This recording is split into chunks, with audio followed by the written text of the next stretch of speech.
What is up, Gamer Nation? So me and my friend Vese recently decided we both want to learn a new fighting game, since Smash Ultimate has started feeling a bit stale. After looking at a few options, we ended up choosing Guilty Gear Strive due to the beautiful art style and unique character designs, and since it was the first anime fighting game for both of us. Normally as total beginners we would learn the game by just grinding a ton of matches against each other, which is anyway objectively the most fun way to play fighting games. However, at this time, we decided to spice it up a bit by learning the game separately without playing together at all. And after our epic training arcs we would have a showdown at our weekly local. We both also got personal Strive coaches from the local FGC, who could answer any questions about the game we might have and provide high quality sparring. But it was nothing too serious, we mostly asked the coaches questions in our group chat. Vese's coach was Cactus, currently a Slayer main who's been playing Strive for 800 hours ever since the start of Season 3, so for about 2 years. My coach was Raichin, who's also been playing Strive and other fighting games for 2 years. He is a Celestial rank Happy Chaos main with years of actual coaching experience in League of Legends, and he's also a Grandmaster in Teamfight Tactics. All in all, there was no doubt me and Vese would both have expert help to learn the game. So what I hope to bring to this video format is perhaps a different perspective to learning the game thanks to my background in competitive Smash, and also the complete lack of any traditional fighting game experience. I want to highlight both the similarities and differences in these two games, and also probably show a slightly different noob experience than most people would have, for better or for worse, as you're about to see. Me and Vese have both been playing Smash Ultimate for about 4 years now. We originally bought the game at the same time and grinded a ton against each other, and also with a third friend who was already pretty good for a casual player. Eventually we found ourselves playing in a tournament at a LAN event and really liked it. After that experience we got in touch with the local players and pretty much revived the Ultimate scene in our city. And in the process we also became closely integrated with the local FGC.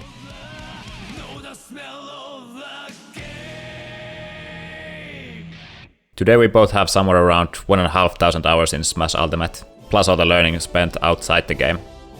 We are maybe lower mid to mid level players with a pretty solid understanding of our main characters and most of Ultimate's game mechanics.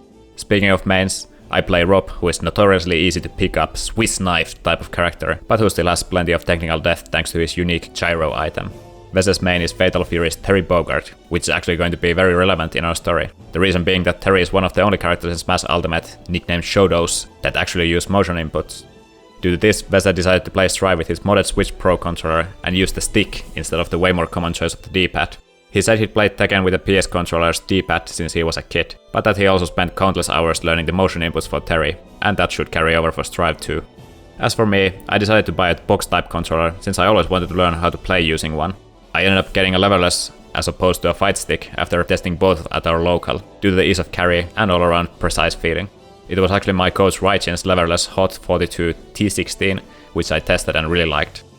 Lucky for me, Hot had just released their newest leverless model C16, which fixes the known USB port durability issues from the previous models, and apparently has really nice switches out of the box.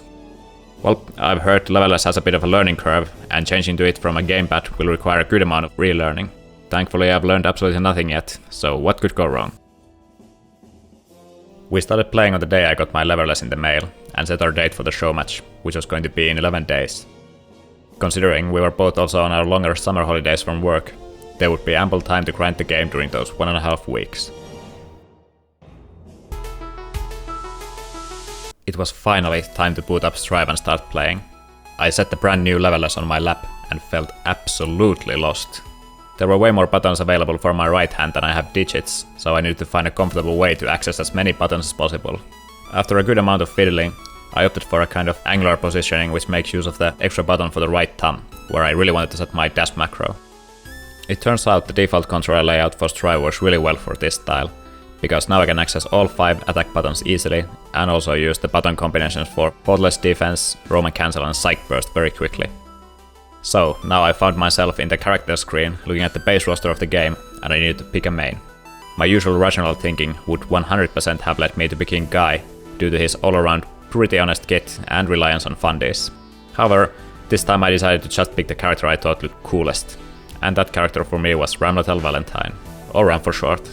She kind of looked like a Bleach character to me, and I totally loved the show as a kid.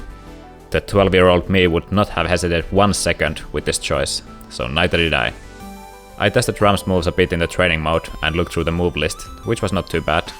Quarter circles and the traditional DP input were really easy to do straight out of the box with my level S, so I felt like I was all set.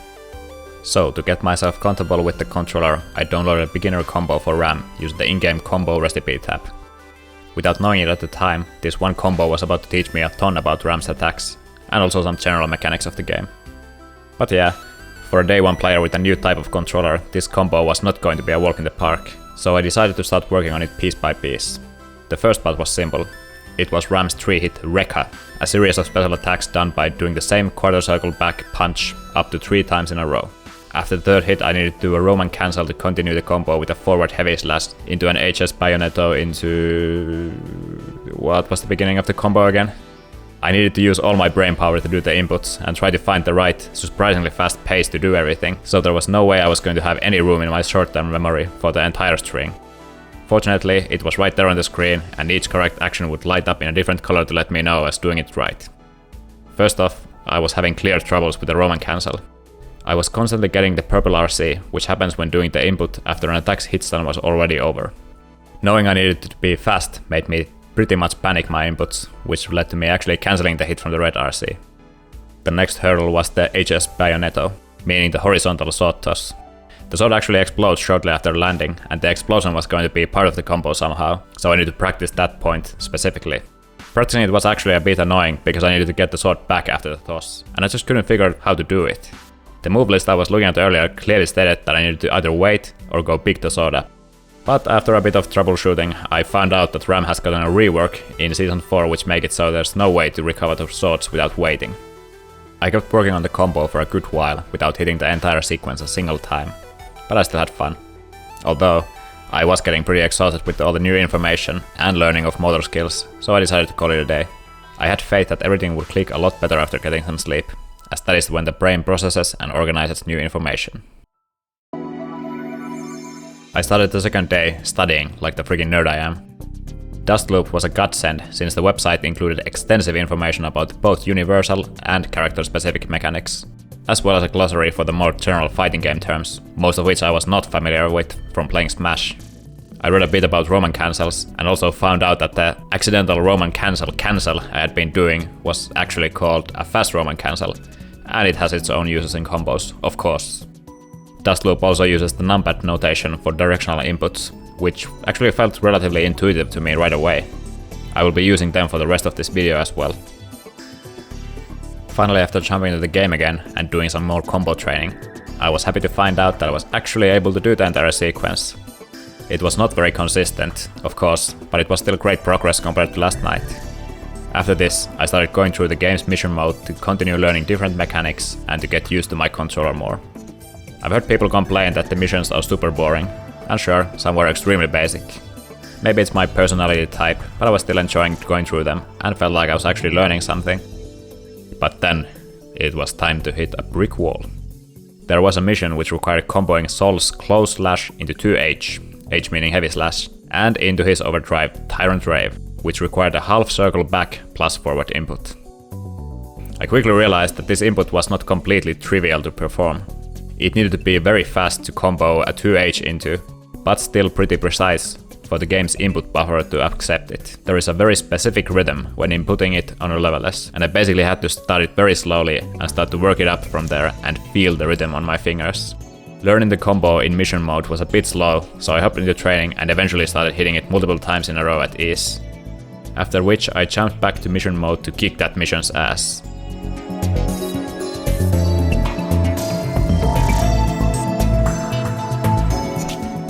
And I failed every single time. I think it's time for bed. At the end of day 2, I actually realized that the controller was beginning to feel kind of normal at times. But whenever I started to think more and more and became aware of the buttons I was pressing, I would instantly get overwhelmed and fumble everything again. I kept trying to do the overdrive combo and eventually started hitting it. But sometimes the mission mode wouldn't accept it for some reason, even when all hits comboed. After a while, I realized I was actually doing a far slash instead of close slash to begin the sequence, which then led to the combo dealing less damage than the mission required. After fixing this, I finally completed the mission. And since I am a calm and reasonable person, I proceeded to go practice the exact same combo in training mode, now facing left. but I was pleasantly surprised to see that it was actually just as easy, if not easier, for me to do the motion the other way. After the half circle back forward torture, I continued with the missions without much trouble. Something funny to note was that the mission requiring air dash cancel fried my brain for a little while, since it was the first time I needed to use both my thumbs in tandem, left thumb for jumping and right for dashing. Another mission I liked was the hit confirm one, which taught me that it's sometimes possible to react to whether your attack was blocked or if it went through. Hit confirming is a super important aspect of fighting games, since follow-up hits in combos are often unsafe on block and the opponent can get a reversal of it. And soon enough I was faced with another half circle motion combo, but this time for Ram. It felt a bit tighter to hit than the Sol combo from earlier, but I couldn't really tell for sure. Of course it would be possible to check the frame data from Dust Loop, but I didn't care enough. At this time I also realized it's possible to turn on the input viewer and history for the mission mode as well, which really helped to show me visually what the correct input order feels like. After getting through the mission, I decided to lay off the half circle stuff for a while. The funny thing is that Ram doesn't actually even use the motion, since the overdrive move Calvados apparently sucks in the current season. But I'm not really the type of person to slack off when I train, so I don't consider it wasted time. I did a few more missions to cap off the night and learned about a true fighting game classic, Wake Up DP. The input was easy, although Ram's DP would require 2 quarter circles and is an overdrive move using tension. The timing to not get hit by a media attack was pretty tight though. I checked online and found out it's a 5 frame window, so I gave myself some slack for not having that much success yet. Another interesting mission was the safe jump one, since it showed a way to counter Wake Up DP.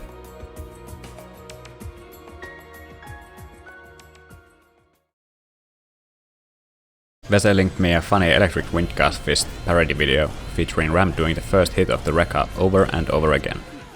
As an Ultimate player I have also had the fortune, or misfortune, to experience Kazuya's EWGF, so I knew I wanted to learn how to do something like that, even just for the meme. It turns out this was a good way for me to learn about Ram's Eralumo 1 Kara cancel, which means dash cancelling the ending of the attack into a new attack which normally wouldn't combo. The EWGF train from the video is apparently nowhere near optimal, and the correct way instead is to just Kara cancel the Rekka 1 into a sword toss for a huge combo. At first I tried doing the Kara cancel normally by inputting the dash and then doing the 214p input as fast as I could, which worked somehow after practicing a bit. After I got 2 Kara cancels in a row I was satisfied, since I knew I would not be able to get those in a real match for a long time. But then I read a comment in a video about how it's better to plink, or priority link, the inputs. What this means is that after doing the Rekka 1, you input it to 214 before dashing, and then the P right afterwards to perform the attack. I thought it was a cool mechanic and I practiced a little bit. In training mode it didn't feel that difficult actually. It kind of reminded me of learning attack cancel back airs in Smash, which require a tilt attack in the wrong direction. That method was also pretty easy to learn, but felt really bizarre when trying to do it in a real match, since it was kind of breaking the rules of normal inputting. I knew plinking would feel really similar without even having played a single match of Strive yet, but this was some pretty advanced shit, so I wouldn't need to worry about it for a long time.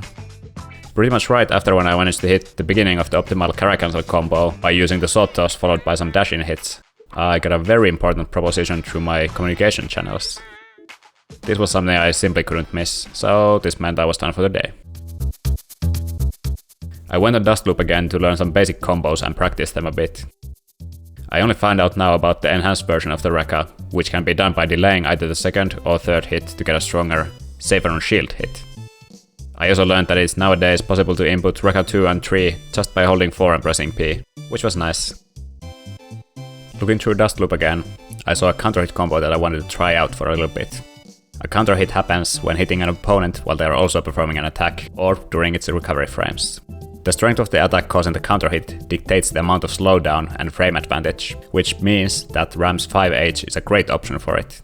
It wasn't really a difficult combo, apart from the fact that in a real game I'd need to react to getting the counter hit, and then doing the 2-3-6K pretty fast, which normally does not combo.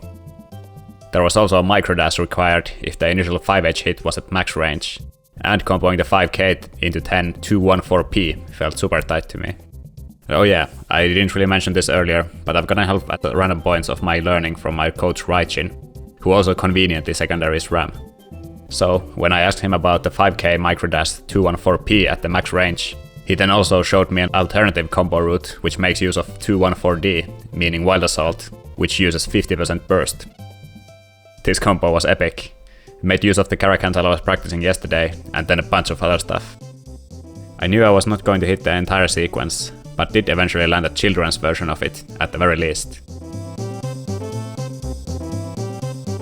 At this point of the journey I want to say that maybe it seems like I'm nervous or scared of fighting real players, but that wasn't the case at all.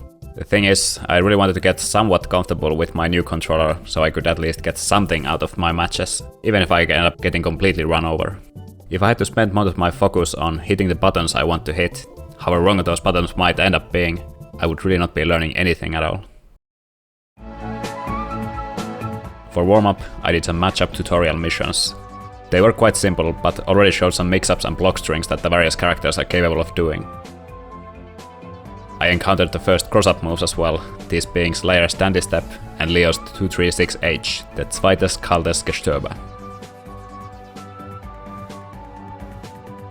I then played a few matches against a normal difficulty bot, and surprisingly, I noticed I have zero awareness or game plan in neutral, advantage or disadvantage. Also, the management of burst and tension was going to take a lot of getting used to, especially their charge rates and the game sense required to make use of them in relevant situations. When I finally felt as ready as I was ever going to be for fighting real people, I first had one more bot match to complete in order to get a ranking.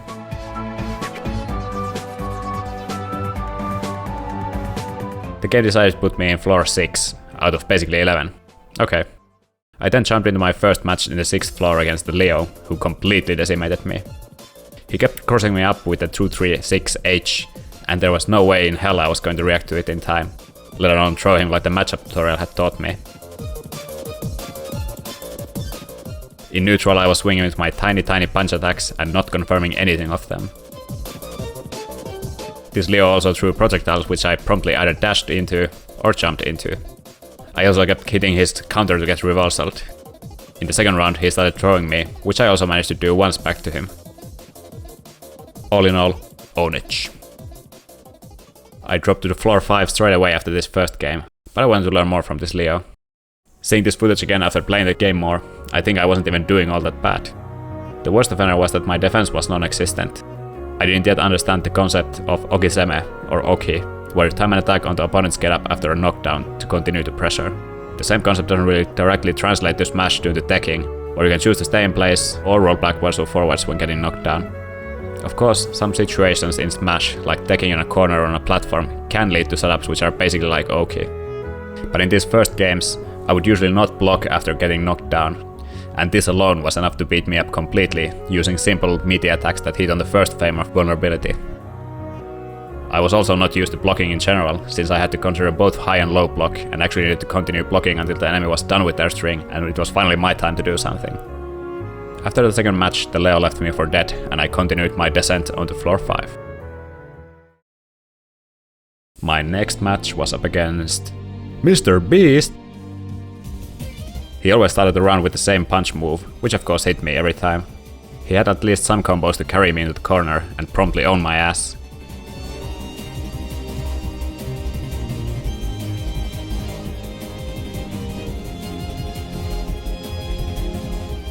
He also jumped in to show me his "these nuts", and I blocked the jumping attack low way too many times. After the first match I demoted to floor 4. At the start of the second match I actually blocked his cross-up aerial, which cornered him for change, and I even landed at the start of a nice combo, but threw my sword a bit too late. The explosion hit Mr. Beast anyway, but I was unable to keep up the pressure and he found a way to instant air dash out of the corner. Other than that, he was in full control of the game and went on to win all 3 matches without me getting a single round. And I had already descended to floor 3. I then fought a Sin, who kept attacking me, and I just couldn't figure out where his pressure strings end, and always got hit at some point. At this point I didn't even know about his stamina bar mechanic, so that checks out. But despite that, I was getting good hits in, pretty much because he kept mashing at every point in the game, and I kept getting stray counter hits. I also slowly started to understand the range of his pokes. After unloyally defending myself against his attempts to push through with stamina pressure extenders, I found a natural spot to go on the offense and went for probably the most obvious run-up throw in the world. Which of course worked in this floor. My first round win ever, wow. I could not keep it up though and lost the game, and then went on to lose 2 more games to drop down to floor 2. I kept grinding in floor 2 and had my first mirror match, or ditto as we like to say in the Smash community. I had a super close match where I fumbled the 5k 6p confirmed to lose just barely. Next up was a 300 ping Sin with 8 rollback frames, a match I definitely should not have accepted. I still fought and lost 3 matches against them, because I didn't really care for the lost elo, but thinking back, that much lag is just straight up unplayable. I then went on to fumble another win against the one and done Asuka, then a Giovanna who had trouble with my sword swing range. I was close to getting W in 2 straight rounds, but misinputted a very unsafe 6H and got punished. The Gio even dropped the air combo, but proceeded to screw kick me, which I had no idea was plus on hit, and then dropped me with the follow-up. They kept abusing the screw kick in neutral and during shield pressure, and rightly so since I don't know how to counter it. Later on, I was close to making a comeback, when a huge lag or frame drop spike happened during my advantage, which almost seemed deliberate from the opponent. But honestly speaking, it didn't really change anything.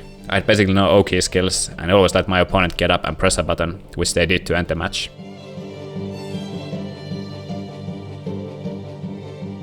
Next up, Kai Kisk and a close finish again, this time ending with a random super to make my corpse fly across the map. Once again, I was not worthy for a rematch. Apparently Strive adds rollback frames when the game is running under 60 FPS, which I assume was the case for the next Giovanna I was fighting. It was a completely unplayable experience, and I soon lost connection against them as well. Since floor 3 was pretty empty, I had to choose between going to floor 2 or up to 4. Normally I'm always up for a challenge, but today I decided that I'd probably make the most out of the complete noob matches instead. In floor 2, I found a 200 ping Axel whom I instantly regretted matching up against. Fighting a laggy zoner is not really the most fun experience in the world. But I soldiered through it, and by sheer luck happened to find the right gap to strike a killing throw on my opponent and get my first win. With this, my bloodlust was sated for now. Later in the evening I had my first coaching session with Raichin, where we played a few RAM mirror matches to start it off. By the way, I put air quotes around the word played since I was getting completely destroyed, and frankly I was so overwhelmed that I couldn't really absorb anything. It was so funny to me. Raichin would hit me with a combo and then he'd ask me something like, "So did you see how that second hit worked there?" And I had actually already forgotten the entire sequence. After those few one-sided matches we started going through some buttons to use for a simple game plan. In short, I had to change the short range punches in neutral to kicks, and if I hit a block I should not follow it up with a 6p since it's very unsafe. And also, I needed to start using the sword tosses way more, which I was a bit reluctant to do earlier today. As it turns out, the swords are super positive even on block and enable some broken pressure for pretty much free. A couple of other people were also hanging out on the voice channel during the coaching session, and towards the end people started talking about the Guilty Gear lore, so I was directed to the great video series by Woolly Versus, which I ended up fully watching in the next few days. I'm sure the lore will help me get better at this game, right? I decided to start by taking a look at the VOD from yesterday's coaching session and writing down some notes. I also visited Dustloop again to look at Ram's frame data, which was obviously a lot of information, but something I always like doing in Smash as well. Next up, I jumped back into the tower grind to slowly try and implement some of the stuff I'd learned. I was still using the punches in neutral to no avail for the most part, but I started tossing the swords a bit, maybe a bit haphazardly at times outside of combos or pressure strings. If the opponent dodges the sword, it's a pretty big negative for me since it takes 8.5 seconds for the sword to come back. But in any case, I instantly saw the crazy power these things can have, especially in the corner. I was already able to win my second game in 2 rounds implementing the new stuff. By the way, for some reason I kept getting 5D instead of throw way too often, and for a long time while I was playing. I blamed mash, since in that game it's very common to tap a direction to dash and then grab with a neutral input. Not much to report otherwise from the games I played today. I was just slowly getting better and learning the moves of other characters. It was clear that my opponents in my floor were struggling heavily to get out of the corner, even though my offense was pretty terrible. A random sword toss here and there gave me the advantage every single time, and my opponents were not able to capitalize on my lowered range afterwards. All in all, I had maybe a 50-50 win rate today, which is already a huge improvement from yesterday. I also already made someone quit prematurely after winning twice in a row. All I could do at this point was play more games and improve my mechanical skills and game sense. I fought a Leo player who actually has some patience, which I thought was cool since my brain was so flooded with ideas of what to do that I was pretty much unable to play slow. Once again, we would both get stuck in the corner against the other's subpar pressure. I kept getting hit by Leo's projectile again and tried to dodge it with an instant air dash, but I was a bit too far away and just fell into the opponent's lap to get hit. This was the type of shit I would be doing for a long time. Maybe it's another Smash habit to try to use aerial approaches so much, which probably can work in the right situations, but these were not it. Next up, a chip player who got a really nice combo for a wall break, and those have been really rare to see at this floor due to the constant reversaling from both players and poor combos. I was having some issues mixing up the input for Roman cancel and burst, and of course the timings were all over the place, like I would sometimes burst after a combo finisher from the opponent. I kept playing more games against the same Leo, who was obviously a bit better than me, but I did manage to sneak a win here and there. I didn't know anything about Leo's backstands at the time, which definitely made things pretty confusing on top of everything else. Something I really liked seeing from this player was the empty land throw mix-up, which in Smash is called a tomahawk grab. Looking at the footage now during editing, I also realized that it was an interesting Oki mix-up, which was completely superfluous against a noob like me, but cool in any case. A defense maneuver from the Leo player I should definitely have copied at this point was throwing me when I got too close with pressure in the corner. I then fought a Bide player for the first time and had a pretty good time. Although, I kept throwing the confirm after getting a sword toss hit, when I should simply have used close slash to launch the opponent just nicely. In general, I hadn't unlocked the hidden power of the CS yet. I then hit another milestone when a Giovanna left right after losing the first game against me. My final opponent for the day was a Sol, who always approached from the air using an IAD or Bandit Bringer. I actually like fighting those kind of players with a monotonous game style, even if I get owned, because I regard it as kind of a training mission. You just have to find a way to beat their tricks somehow. And if the game is well designed, there will be a clear answer to any of their options. Unfortunately, I was terrible at blocking high or simply anti-airing with 6p, so I kept getting destroyed by the super simple pressure from them. Eventually I remembered to use 6p and the tight turns right away. I also started to get a feel for the IAD distance and managed to dodge and whiff punish some of the approaches. Although, my pressure was still very shaky and the Sol could oftentimes sneak a CS and reverse the situation. We actually played a ton of games, which I appreciate the opponent for, since they kept beating me every single time. I was learning stuff all the time though, like the fact that Sol's level 2 super heavy mob cemetery is a command grab. Overall, great progress today. What do you know, I played more games today. First off, I got punished for accepting a match against a potato PC Testament with 7 rollback frames.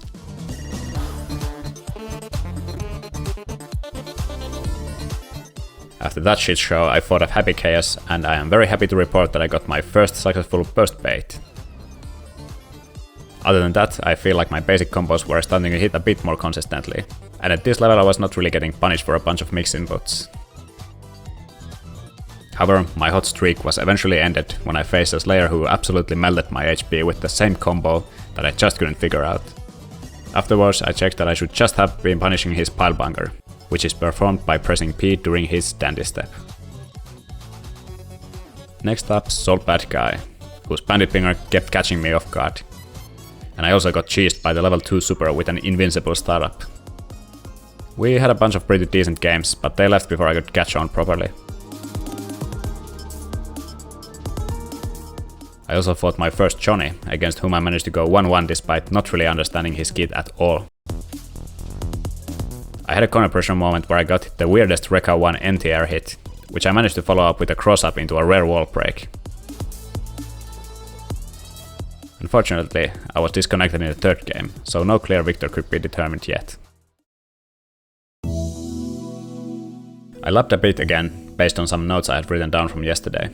I really wanted to get more consistent at breaking the wall and making use of some moves that I've been neglecting, like my meter DP Mortobato and Jump 214S, which is a really great IRL combo finisher. It was then time to jump back into the blender. I did a bunch of matches against Emilia, who clearly knew how to punish my impatience when cornered, and really made good use of the Oki setups with the disc projectile. And you can bet I didn't know how to handle it at this point. Eventually I managed to make use of my superior range in neutral to chip at their health and make their game plan noticeably less solid. And I got a couple of wins too. Then I faced my worst nightmare again, Sin Kisk. It was only after multiple games that I finally noticed his stamina meter mechanic, and everything suddenly made sense, although knowing my opponent's core mechanic still didn't make me a good player. After taking a break, I had a sparring/coaching session with a local FGC player Chas Handman, who recently got into Celestial with his Kai. I obviously got destroyed, but I got some really good general tips from him, mainly about Oki, meaties and patience in disadvantage. Honestly, pretty simple concepts in theory, but putting them into practice would take a bunch of learning. I really tried to focus on those things in my final games before the show match against Vese on the next day.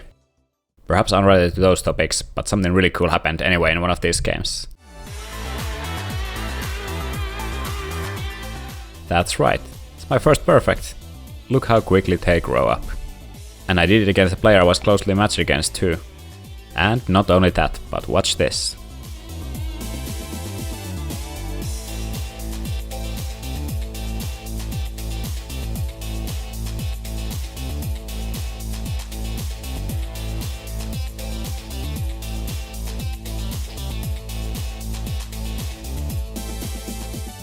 That evening we ended up going for a few drinks at the local pub with Vese and both our coaches, Raiching and Cactus. It was a super fun night of talking about games, life and everything in between. The pub also had a Super Nintendo classic with Street Fighter 2 Turbo on it, and I was frankly unbeatable after I learned how to do the sliding kick move on M. Bison. Oh yeah, and Vese mentioned that he just got into floor 10 in Strive. Meanwhile, I was struggling against floor 6 opponents, so I knew tomorrow was going to be interesting. Although, something worth mentioning is at this point Vese had already clocked in 50 hours to the game, while I was at about 30. Before heading out to the venue for our show match, I decided to do some last-minute semi-panicked cramming, which is a super effective method I've mastered during my many years of university. I looked at Vese's character Giovanna's frame data and hit regions of all of her moves. Her command dash seemed cool since it enhances the next special move and also simplifies the input, allowing for more consistency. Her screw kick, Trovao, goes through most projectiles, but actually luckily loses to Ram's swords, which might be handy information in the right situation. I also looked at some VODs of the best Ram in the world, Red Ditto, but couldn't honestly make much use out of them. The combos and tricks he employed were way outside my reach for now, even though the matches were super entertaining to watch. In Smash I watch a lot of top player VODs and I can actually get a lot out of them due to being comfortable with all the game's mechanics and basic strategy, as well as my main character's kit as a whole. Anyway, eventually it was time to pack up my still shiny level-less controller and head to the venue to deliver and/or receive a beating. Me and Vese decided that our match was going to be first to 7 wins, and mid-set coaching is also allowed between games. I knew it was going to be hard, but I felt pretty good going into the match. Fuck it, let's do this. The first game started off pretty close, with both of us not really having a good feel for the other characters' moves. Soon enough I got to experience what Chio's whiff punish game and general neutral speed can be like, thanks to her insane dash and the maintained momentum when attacking during it. I soon found myself stuck in the corner, unable to make out when her pressure string ends. Every single time I dropped my shield or swung predictably, I got punished like hell. Luckily I had many games left in the set to learn and hopefully adapt even a little bit. Before we started our match, Vese was talking about how he doesn't really know what to do in neutral either, and you can really see that in the beautiful footsies we occasionally had. The next challenge for me was dealing with his screw kick, which is positive on block and has very little end lag even when whiffed. The correct answer would be to react and do something like 6B for a counter hit. Maybe it was some instinct left over from Smash, but my autopilot response to the move was often to jump over it, which effectively does nothing. Of course, combined with an air dash it could get me out of the corner sometimes if I had the right idea. Spoiler, I didn't, and just wanted to hit the opponent with a terrible move. A little bit afterwards, I finally managed to corner Vese with a sword toss, only to mess up the throw timing due to the throw invulnerability caused by the sword explosion. The punish was crazy as well to add insult to the injury. Game count was quickly 0-2, and I turned to my coach who couldn't really help much at this point, other than instruct me to interrupt the screw kick and continue blocking during the strings. Vese's coach on the other hand told him to change absolutely nothing about this game since it was working. At least I was starting to react to the cross-up finisher from Chio, block it the right way and actually punish. Fortunately, Vese didn't know how to handle Ram's corner pressure, even if it was a bit sloppy.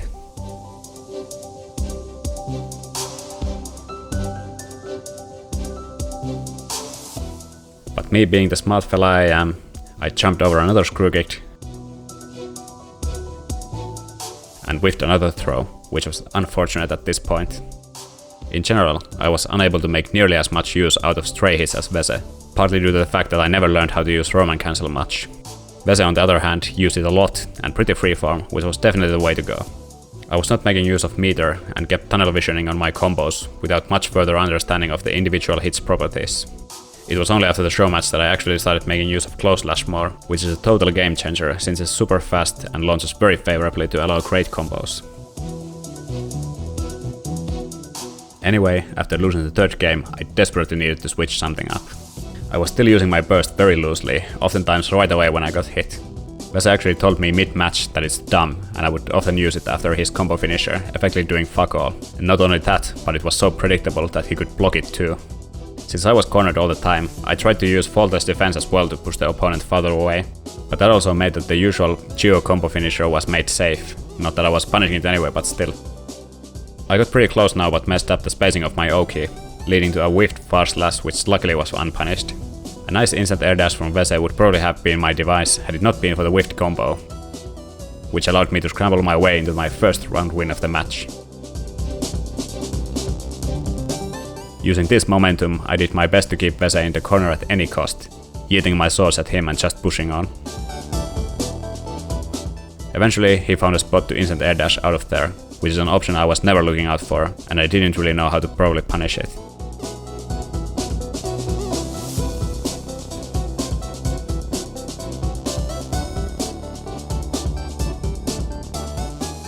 Of course, I had to end another round with a whiff throw into a big punish.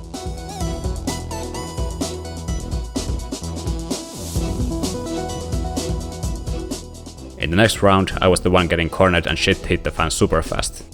Vese even whiffed his combo and I'd already buffered a burst, which in turn he blocked probably by accident while expecting something else. But I wasn't dead, so it was time to keep pushing.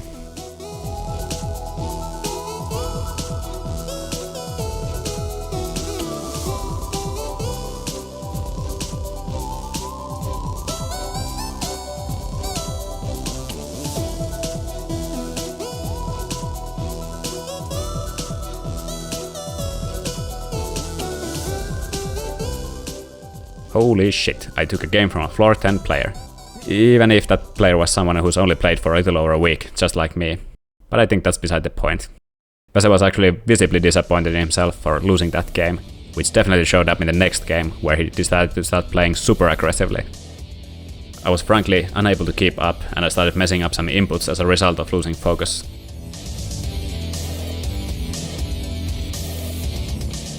But being the comeback king I am, I kept pushing and even tried to Roman cancel to close out the round, although I was a bit too late and got purple RC instead of red. Despite that, I was able to clutch it out with a backdash and whiff punish. After this second comeback, something switched for Vese and he decided he was having none of this bullshit and completely messed me up.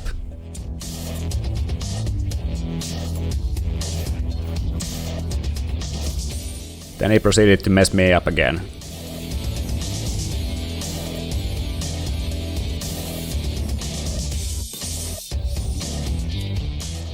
And again, without giving out a single round.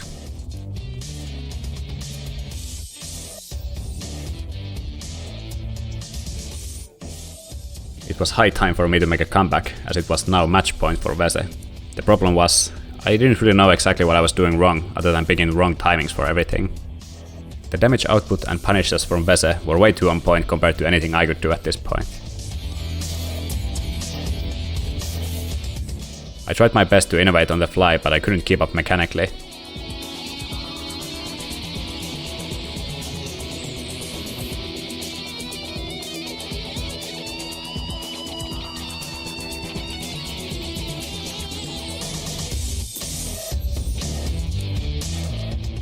Now I was down to a sliver of health on my last life, and I needed to do another clutch comeback. My ultra instincts kicked in, and I finally punished Screw Kick with a 6p.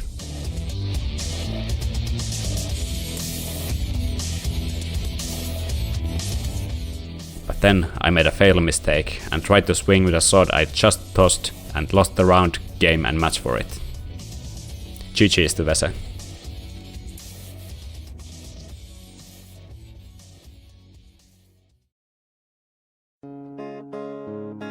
So in this video, I wanted to explore how a background in a different type of fighting game affects the learning experience of a new game. Ego definitely plays a part in initial expectations for the learning speed, but in my case the new controller provided such a challenge that I needed to be humble from the very beginning. It's pretty hard to estimate how much all the different ways I've learned things in Smash translated to Strive, but I'd like to think I've learned a certain type of patience, and maybe even acceptance for the difficulty and unfairness that these type of games can have. Can't really recall a moment from the first 11 days where I even got angry at the game, although admittedly, it's happened a couple of times now that I feel I've got the basics down more. Dropping a combo or missing a punish hurts so much more when you're at the point where you've decided you should be hitting them more consistently. All in all, I had a ton of fun learning this game and the levelers controller. I am interested to keep playing more, but for now I wanted to start editing this video ASAP and get it done as my first priority. But then, my summer vacation also ended right after the showmatch, and returning to work killed my energy levels for a little bit, so I've been spending most of my free time chilling or doing other stuff. This video ended up becoming pretty huge, especially for my first video of this type. But I decided to go with my original plan for it, instead of starting to cut things out. Although this project has been a ton of work, it has also been an excellent learning experience. Time will tell if I continue with Strive or some other fighting game at one point, and whether I'm gonna bother to make any video out of it. I welcome all feedback in the comments so I know what worked in this video and what didn't. Thank you so much for watching. See ya.